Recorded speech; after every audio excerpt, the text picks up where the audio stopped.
Sinong humuli? Ako, sir. Ano ang ibig sabihin ng kolorom? Sir, may iba't iba po kasi tayong klase ng colorum.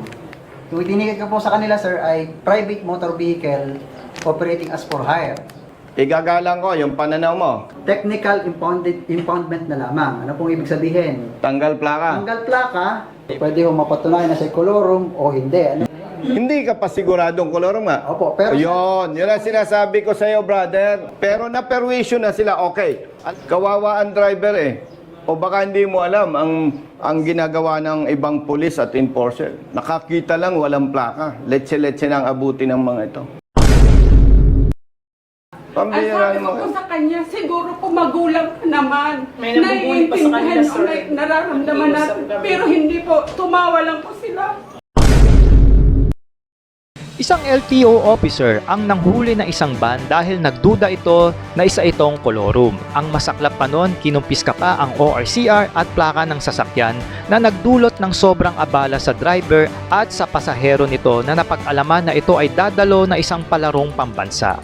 Kaya naman napasugod si Congressman Busita para tulungan ang mga naperwisyong driver, magulang, teacher at bata at para maayos na rin ang sitwasyon. Narito ang buong pangyayari mga brothers. Good afternoon. Welcome, sir. Nandito ako ngayon kasi tumawag ang driver. Sigurado naman kilala niyo ako. Yes po, sir. Pag may nakikita akong mali, pakialamero ako. Nasaan ang inyong chief? Si Chief po sa ngayon po ay may meeting po ko sa lahat ng hepe sa Batangas City. May kasama ka. Yes po, kasama po. Sino yung teacher? 1, 2, 3, 4. Yung iba, parents.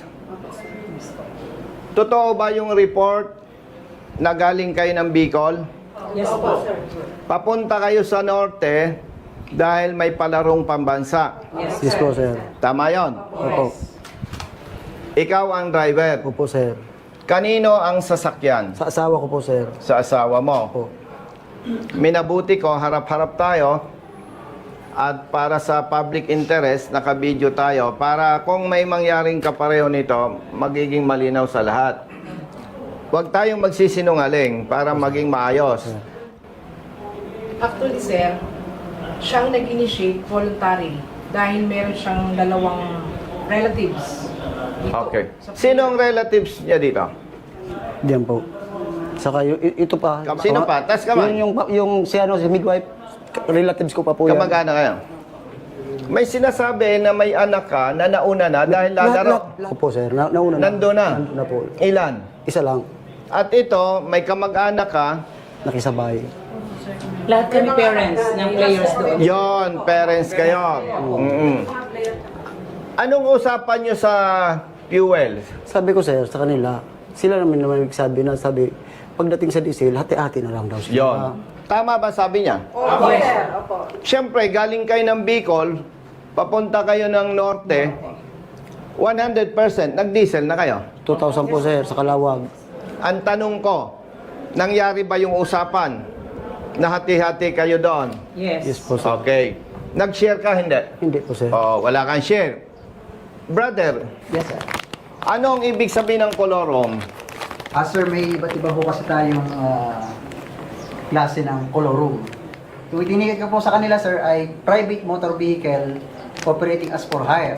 For hire. Yes, sir. Anong basehan mo? Ang basehan po namin, sir, ay dahil po sila po ay nagkaroon ng ambagan para po doon sa Pangkurodo. For hire yun. Yun po. Malinaw ha, hindi nahawakan niya yung pera ha. Nagbayad sila, hati-hati. Ay Sa'yo, for hire na yon. operating as for hire po. Sir, excuse me. Hindi po namin sa kanya binibigay yung panggas.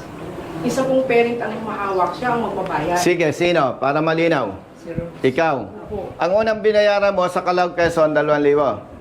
Oo. Ibig sabihin mo, doon sa version na yon, ang pagkakilala mo, pagkala mo, for hire na yon. Operating as for hire po. Operating as for hire. Opo. Igagalang ko yung pananaw mo. Kaya nga naka-record tayo eh. Yes, sir. Dahil magko-contest kami sa LTO. Yes, sir. So, ang pagkaintindi mo, operating for hire. Yes, sir. Alam mo ba na ikaw ay public servant? Kayo, Yes, sir. Opo, Hmm. kanina po sa amin. public servant. Yes, sir. Naimbestigahan mo ba na itong mga ito galing Bicol papuntang Norte? Yes, sir. Ipagpalagay, hindi ko sinasabing kolorom. Ipagpalagay natin, talagang kolorom. Nakita mo, may batang maliliit, imposible namang magsabi ito na teacher, hindi naman. Nakita mo, may batang maliliit. Sa ngalan ng public service, wala ka ng ibang pwedeng gawin? Bago po namin sila, nung pagkahuli na po, nung nandito na sa compound, ang una naming decision is to impound the motor vehicle.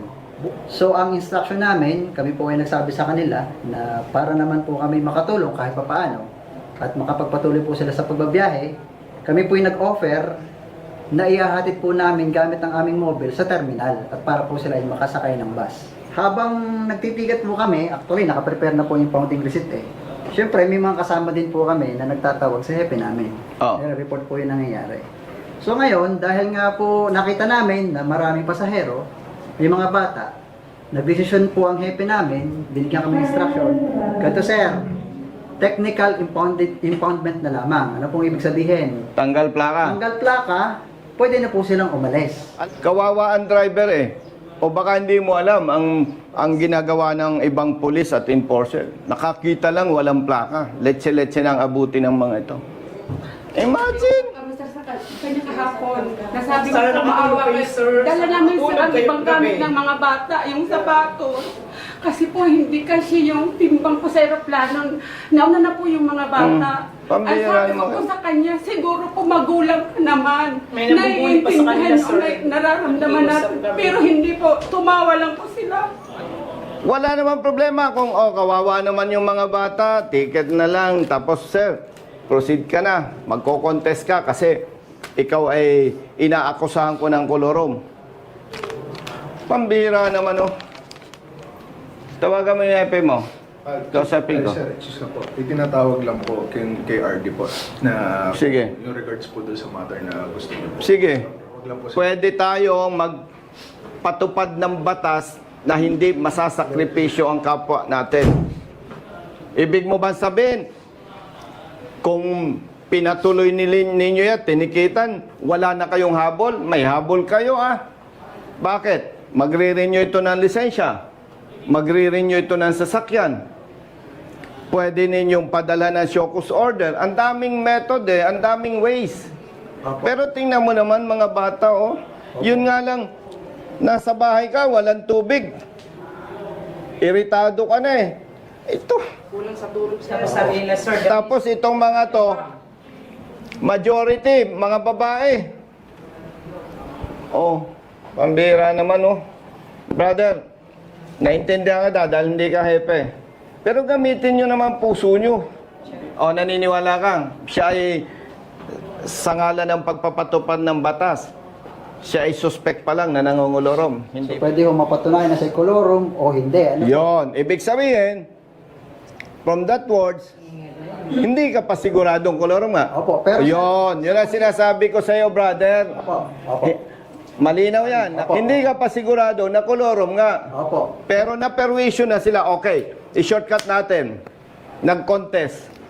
Na-prove. Hindi kolorom. Di, na-perwisyo na sila. Yan ang sinasabi ko Hindi nyo naintindihan yung tamang public service kasi pwede pa rin nating habulin yan. May kapangyarihan pa rin tayo sa pamamaraan na hindi mapiperwisyo. Itawag nyo sa RD. Anong sabi? Co-coordinate po ulit kay RD. Kung, Yung regards po doon sa matter. sige. Alam mo ang number ni RD, kakausapin ko. Wala po ako number ni RD. Akin na, kausapin ko si Hepe. Dial mo. Opo. Hello, Chief. Hello po, Kong. Good afternoon po. Nandito ako kasi yung mga papunta sa Palarong Pambasa, nandito ang teachers saka parents, in-impound nyo. Pwede naman tayong magpatupad ng batas, Hepe, with all due respect, na hindi mapiperwisyo itong mga bata, itong teachers, at saka itong parents. Opo. Balik kong ano po yan, isinangguni ko na rin po kay RD po namin. Ang advice po sa amin ni RD, is para po makatuloy pa rin sila, ma'am, sa kanilang pupuntahan, is imbis na physical impounding po ang gawin namin, ay yung plaka na lang po. Naintindihan kita, pero mali pa rin eh. Opo, opo. Ang layo-layo ng biyahe. Sige, tawagan mo si RD. Opo. Sabihin mo, nire-request ko, ibigay yung plaka para makabiyahe ito ng maayos at hindi abalahin ng mga pulis at enforcer sa biyahe. Kasi may ticket naman eh. Tapos tawag po ako ulit. Sige. Pakibilisan Thank mo, you po, kawawa itong mga to. Thank you po, thank you po. Dapat pala, ang katulad niya, BO-BO. Makikisakay na lang kayo. Kanya lahat ng diesel. Yun nga po sir, ang sabi ko sa kanya, na hindi naman kayo maniniwala na sasagutin ko lahat. Kasi sa akin ang ako yung van, ako pa nagdadrive, simple sabi ko, Kita nyo? sila naman ang mag-ano. Kita nyo ang problema, no? Kailangan pala BO-BO ang may-ari ng sasakyan na bawal kayong mag-share ng panggasolina o diesel. Pasensya na kayo ha, talagang malaki ang problema natin sa ating sistema. Alam ng Diyos, hindi ko binalak pumasok sa politika.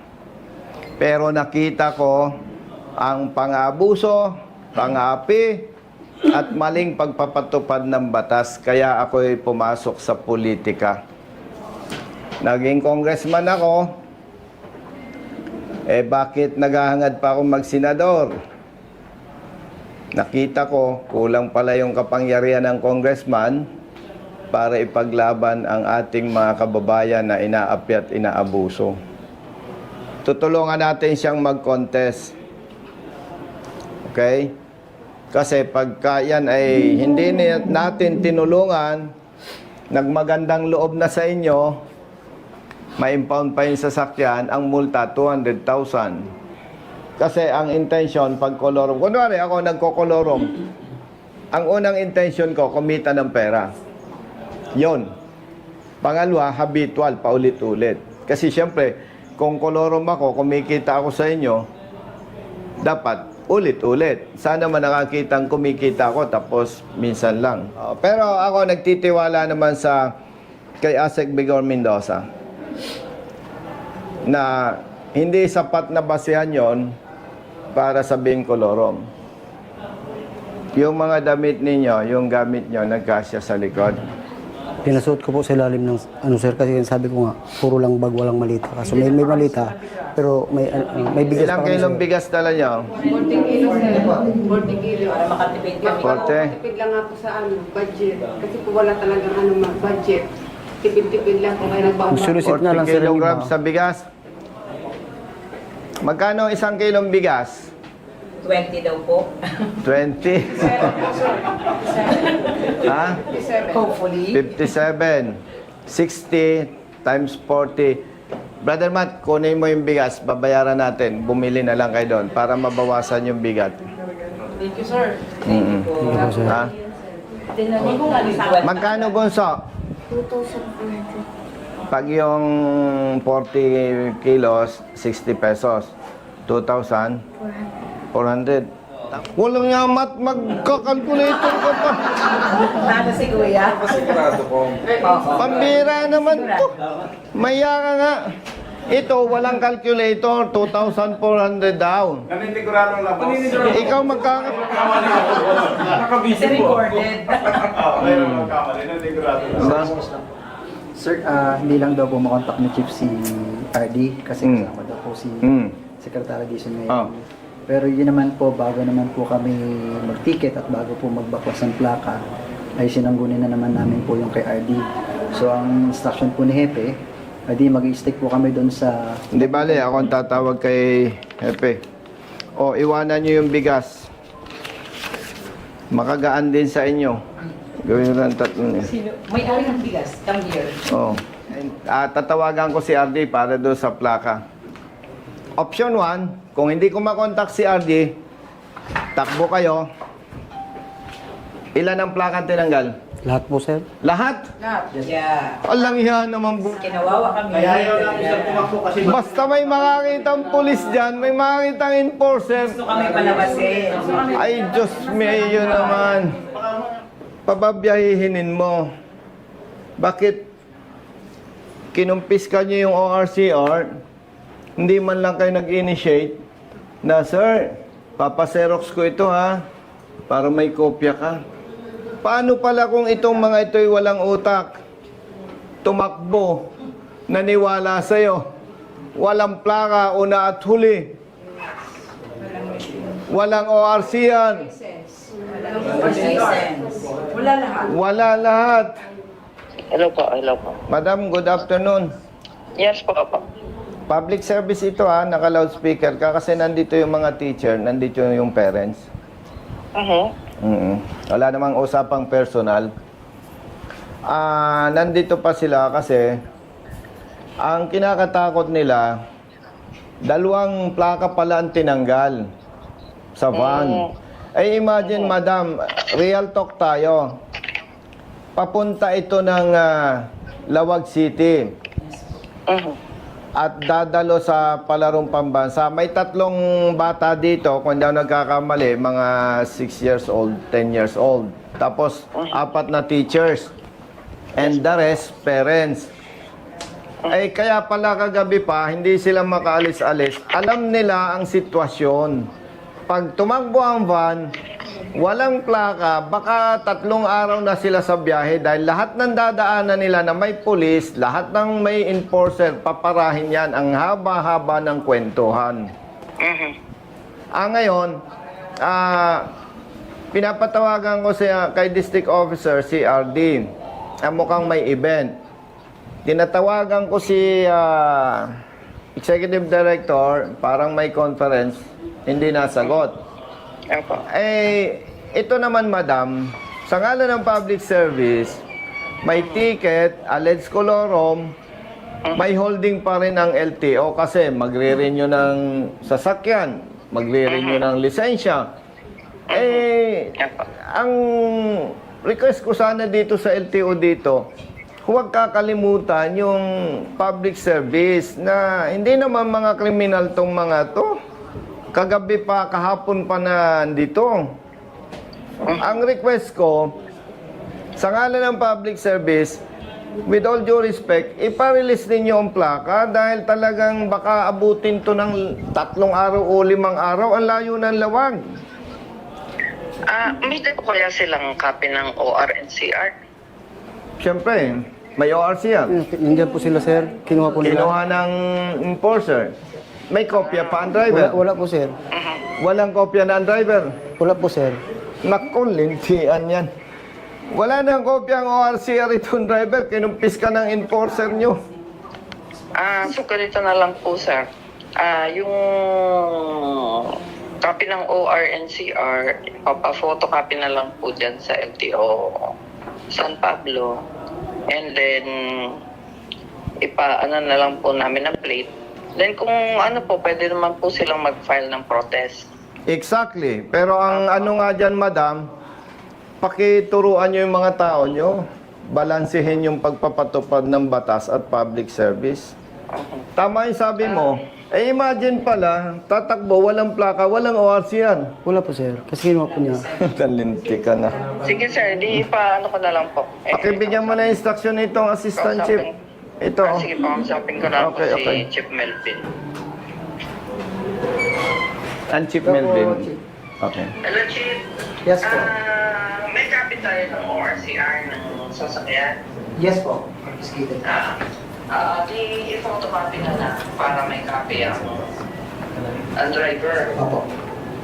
Tapos encoded na naman yan na Opo. i-ano nyo, i-document nyo na lang na nirelease na natin ang plaka for the sake ng papunta sila sa palarong pamansaya tayo.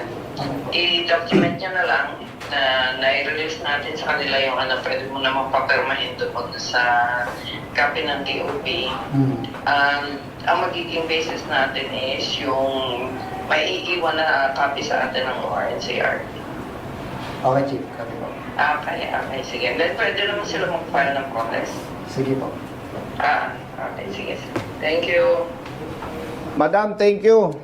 Okay po. Okay, thank you, bye-bye. Ingat, sige. Ma'am, bantayan nyo, ha? Opo. Pag Pag inaantok, ha? Opo. Pag antok, ha? Campaign nyo in Bicol in 2028. Alam Ang mo. brother ko po ang newly elected mayor in Huban. Ha? Sorsogon, yes. Ganon? Opo, Fulleros. Congrats. So I'll campaign Papasyal you. ako sa inyo. Hindi namin makakalimutan kong ang ginawa mo Grabe sa amin. itong ano. Grabe. Eh, napaiyak talaga ako.